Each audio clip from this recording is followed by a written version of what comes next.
Hello, welcome to the Cyborg at the StarCityGames.com Players Championship 2016 edition. I'm Nick Miller alongside our most newly minted invitational champion, Jacob Baugh. Has it sunk in yet? Yeah, it has. It's definitely something I thought I'd never do, basically, going back a few years. But it's pretty much an honor, yeah.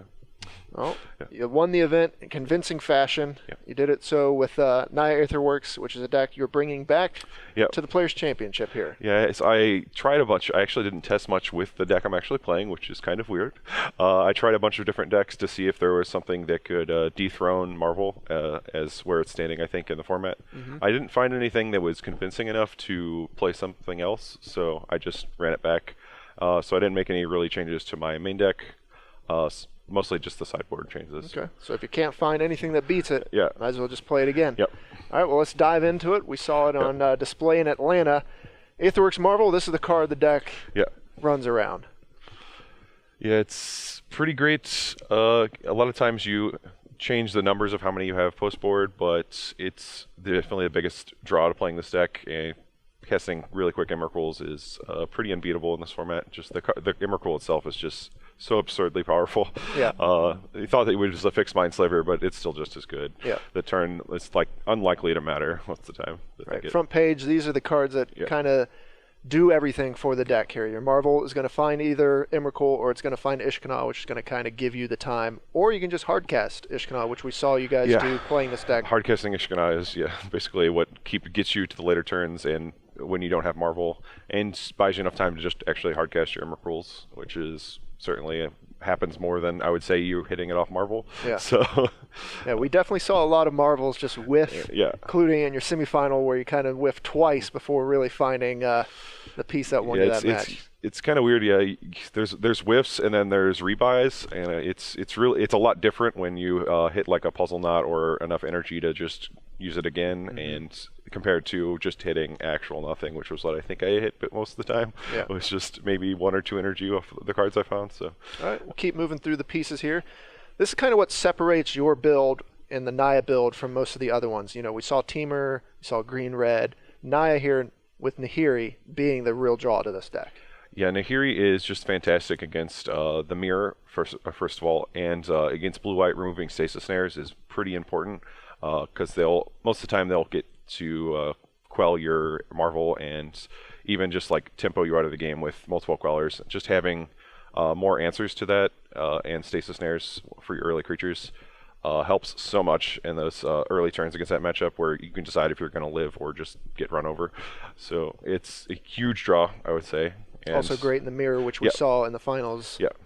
Just being able to blow up opposing Aetherworks and just filtering cards. Yeah, it also helps you get Delirium a lot easier than the other style decks where you have to draw all your cards, where you can just start looting with Nahiri and just build your Delirium that way.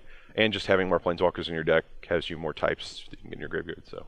Okay, Chandra and Sigarda, another card that pulled a lot of weight in the finals. And if you expect a lot of Aetherworks Marvel mirrors, Sigarda is a good place to be. Yeah, just Emrakul, turning off the best part of Emrakul, like the 13/13 is pretty still hard to deal with, but it's definitely beatable, unlike the taking your turn and just destroying everything you had going. And the information that you get from knowing your opponent's hand is always huge. So. Sure. But yeah, the hexproof is great. The tokens come up a lot in blue-white as well. So just having something to block it in every turn and turn off that line for the victory is pretty great. Yep. And Chandra is just a great ramp tool.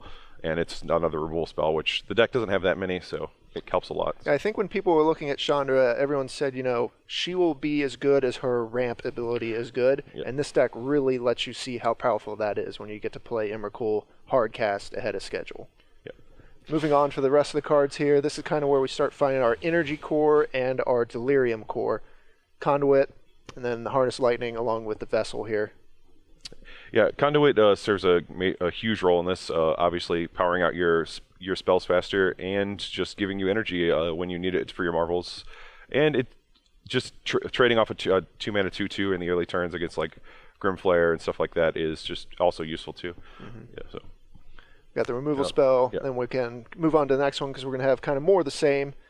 along with the Vessel, you have Attune and Traverse, which kind of aid in this finding your lands, give you energy, give you Delirium. Yeah, and this kind of, every energy deck has played pretty much 4 Attunes since the beginning of pretty much people tried testing the format with that mechanic. So Attune's just the bread and butter of energy strategies. And then Traverse, the deck had a lot of problems flooding out when you just played 23, 22 lands, so ended up just wanting to shave them for Traverses, since the majority of your lands are untapped lands anyways, so these are basically like tap lands that can kind of turn into late game spells, so it's really nice to have that. And Puzzle Knot, more energy. It's basically a fog and a bunch of energy. So yeah, energy and fog, pretty good combination when you're just trying to buy time to play your Aetherworks Marvel. Next slide, we'll see the lands is kind of important. Aether Hub here, of course, you're a 3-color deck plus energy. Not going to play it. Yeah, it's certainly very important to the mana base that lets you play all these cards like that you're playing. So. Game Trail and then Evolving Wilds going along with the Delirium plan, just putting lands in your graveyard. Then we're going to see the basics that you can search up with your Evolving Wilds and your Attune with the Aether. All right, so we'll move on to the sideboard here. This is where you kind of switch the cards up. You're basically playing the same deck from the Invitational main deck-wise, but now you're switching it up for the same 60 for the main. The sideboard, I took a little bit from Ben's sideboard. I like the Galvanic Bombardments on the board over the destroying flyer creatures, the deal 5 to flyer. Right, Tear of Valakut. Because the Mardu matchup is kind of rough, so this card helps a lot in that matchup. I expected it to be some of those style decks, maybe some of the energy decks as well, the aggressive red-green ones with pump spells. So the cheap interactive spells are pretty important in that matchup as well. So I lean towards that strategy instead. Okay, then you got Kozilek's Return and Tireless Tracker here. Another sweeper, and then Tireless Tracker just great in all the grindy matchups. Pretty much. I had 3 and 3 before. I ended up going down to 2 and 2 just because of how my boarding plans worked, how I worked out. I was only bringing in 2 trackers instead of 3 in a lot of matchups because I just had so many other cards in my sideboard I wanted, and my main deck, like I never wanted to cut the other Marvel decks don't have Nahiris, so they have a little bit of different spells that they want to cut, and I just never want to cut Nahiris, so I didn't have as much stuff to take out. Sure. So I ended up shaving on that number because I didn't use the 3rd tracker as much as I wanted. So we'll continue on looking there at the sideboard. Another Sigarda, just too important to not have in the mirror matches. Ulamog, another card great in the mirror, which we saw you use to great efficiency winning the Invitational. Just Ulamog when you need it to blow up important permanents. Yeah, it's very important to have another hit on your Marvel. That's because it turns down the game digresses to just who marvels first and who marvels in the best things. If someone doesn't have something like a Sigarda in play, or just early pressure like that. So it's the normal game plan. So I definitely think I need access to it in my sideboard. The second Sigarda, just like you said, it's just great.